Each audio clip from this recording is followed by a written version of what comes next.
Mạng y tế, vì sức khỏe cộng đồng.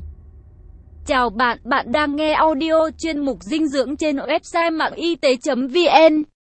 Cách phối hợp thực phẩm trong bữa ăn có lợi cho sức khỏe. Mỗi thực phẩm đều cung cấp một số chất dinh dưỡng nhất định nhưng ở tỷ lệ khác nhau. Vì vậy, cần phối hợp các nhóm thực phẩm với tỷ lệ hợp lý, cũng như phối hợp đa dạng các thực phẩm khác nhau trong mỗi nhóm, để có một chế độ ăn đa dạng, đầy đủ và hợp lý nhằm đảm bảo sức khỏe tốt nhất. 1. Vai trò của phối hợp thực phẩm trong bữa ăn. Cải thiện dinh dưỡng. Dinh dưỡng là lấy những chất bổ trong đồ ăn để nuôi dưỡng thân thể. Do đó, việc ăn uống là một trong những nhu cầu sinh lý thiết yếu. Và thực phẩm được cấu tạo bởi các chất bổ dưỡng, bao gồm những thành phần hóa học cần thiết, có vai trò cung cấp năng lượng, nuôi sống cơ thể. Mỗi loại thực phẩm được cấu tạo và bao chứa những chất bổ dưỡng, vitamin khác nhau, nhằm hỗ trợ, bổ sung cho cơ thể những chất còn thiếu, có khả năng gây tổn hại đến hoạt động của các cơ quan như thiếu vitamin A gây khô, mỏi mắt, thiếu protein gây suy nhược, gây yếu rụng tóc, cơ và xương kém phát triển, vân vân. Chính vì vậy, việc phối hợp thực phẩm trong bữa ăn hàng ngày có tác dụng cải thiện dinh dưỡng cũng như cung cấp dưỡng chất cân bằng, giúp cơ thể khỏe mạnh, nâng cao sức khỏe. Việc phối hợp đúng các thực phẩm có tác dụng tăng cường trong bữa ăn, góp phần nâng cao sức khỏe, đặc biệt khôi phục sức khỏe sau thời kỳ bệnh tật, thương tích. Nguyên nhân do khi cơ thể bị bệnh, sẽ cần nhiều năng lượng hơn để chống đỡ. Việc ăn uống đúng thì bệnh sẽ mau lành, cơ thể nhanh hồi phục. Phối hợp thực phẩm đúng cách tốt cho sức khỏe, phòng chống bệnh tật. Hiện nay, bên cạnh các bệnh thiếu dinh dưỡng như suy dinh dưỡng thấp còi, thiếu vi chất dinh dưỡng, tình trạng bệnh mãn tính không lây nhiễm ngày càng tăng liên quan đến dinh dưỡng như thừa cân, béo phì, tăng huyết áp, bệnh tim mạch, đái tháo đường, ung thư, vân vân. Chính vì vậy, việc phối hợp thực phẩm hợp lý trong bữa ăn để phòng chống những nguy cơ này luôn được quan tâm và chú ý. Chẳng hạn như để phòng tăng huyết áp, cần hạn chế ăn mặn, nên trong bữa ăn không ăn nhiều món xào, kho mà kết hợp với món luộc, hấp, vân vân.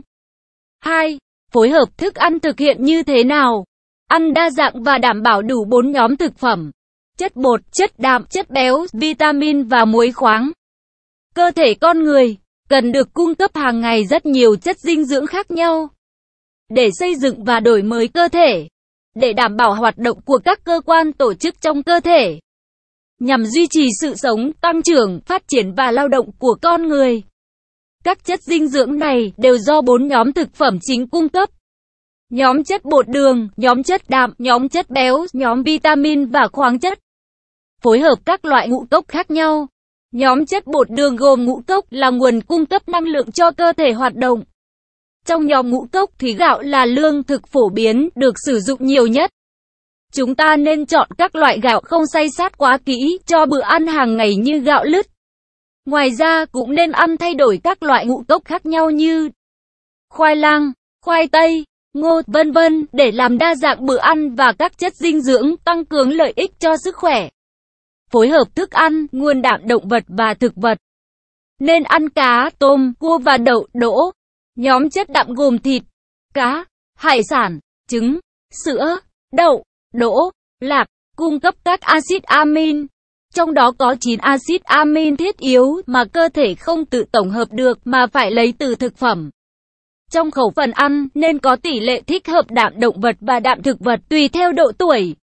Như đối với trẻ dưới 1 tuổi là tỷ lệ đạm động vật, đạm tổng số là 70%.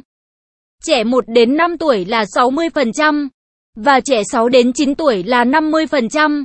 Trẻ 12 đến 19 tuổi là 35% và tối thiểu là 30% ở người trưởng thành. Không nên phối hợp tôm, cua với thực phẩm chứa nhiều vitamin C. Ăn phối hợp dầu thực vật và mỡ động vật hợp lý. Nhóm chất béo, mỡ động vật và dầu thực vật giúp cơ thể hoạt động và tăng trưởng, cung cấp năng lượng, hỗ trợ hấp thu các vitamin tan trong dầu, mỡ như vitamin A, D, E, K. Chất béo tham gia trong cấu trúc tế bào của một số tổ chức, đặc biệt là não, màng tế bào, màng nhân và các nội quan trong tế bào. Chất béo tham gia tổng hợp vitamin D, mật, nội tiết tố sinh dục nam và nữ. Cần phối hợp mỡ động vật và dầu thực vật hợp lý. Để có tỷ lệ axit béo bão hòa chiếm 10% năng lượng khẩu phần và 10 đến 15% năng lượng khẩu phần do axit béo chưa bão hòa. Tỷ lệ chất béo động vật, chất béo thực vật nên là 70%, 30%. Và ở người trưởng thành không nên vượt quá 60%, 40%. Phối hợp các loại rau, quả hàng ngày. Các phức chất trong rau, quả, chất màu, hương vị, chứa các bioflavonoid có vai trò chống oxy hóa, làm giảm nguy cơ đối với bệnh tim mạch và ung thư. Các loại quả có ưu điểm là có nhiều chất dinh dưỡng, vitamin và không bị hao hụt do không cần phải chế biến. Cần phối hợp các loại rau, quả khác nhau để có đủ các vitamin, khoáng chất, các chất chống oxy hóa, các chất xơ cần thiết cho cơ thể. Phối hợp thực phẩm để giảm ăn mặn hay ăn thừa muối. Trong gia vị chứa nhiều muối và trong thực phẩm, làm tăng nguy cơ bị tăng huyết áp và các bệnh tim mạch liên quan. Một số ung thư, loãng xương, vân vân. Việc phối hợp một số gia vị như chanh, ớt, tỏi cũng là một giải pháp giúp làm tăng vị giác, bù cho vị mặn giảm đi khi thực hiện giảm ăn mặn. 3. Một số kiểu phối hợp thức ăn không tốt cho sức khỏe. Gạo và thực phẩm nghèo chất sắt. Trong thành phần của gạo có nhiều phytat, là chất ức chế hấp thu sắt. Nên nếu khẩu phần ăn nghèo chất sắt, nguồn đạm động vật, thực vật, thì sẽ làm cho khẩu phần ăn vốn nghèo sắt lại bị hạn chế hấp thu sắt, làm tăng nguy cơ thiếu sắt. Hải sản kết hợp với bia rượu. Hải sản giàu protein, chuyển hóa thành axit uric theo nước tiểu ra ngoài. Cồn, rượu có thể gây tích tụ axit lactic, cạnh tranh với việc bài tiết axit uric. Uống rượu làm tăng axit uric trong máu, dễ gây bệnh gút. Bó xôi chung với đậu hũ. Đậu hũ chứa nhiều cloro magnesium và sunfat calcium, bó xôi chứa axit oxalic. Hai thứ gặp nhau sẽ hình thành oxalic magnesium và oxalic calcium.